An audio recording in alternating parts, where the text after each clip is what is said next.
the opposite shore.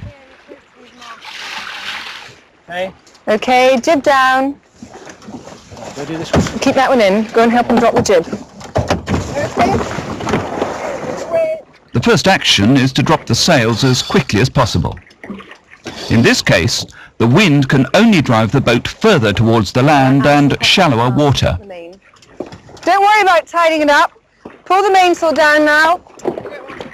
No, pull the mainsail down.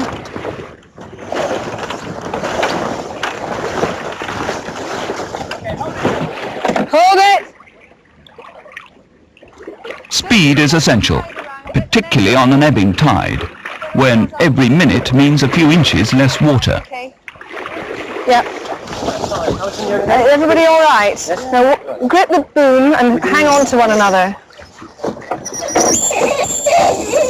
Hang on tight now. As that block's just got caught. Hang on. That's it. Okay.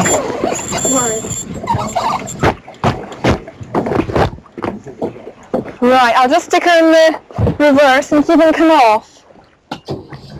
This time the crew exploited their advantage as movable ballast by sitting out on the boom.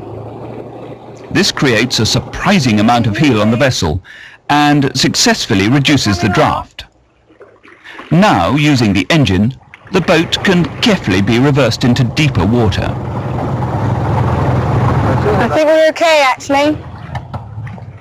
All right, I'll pull you in now. Well done, folks.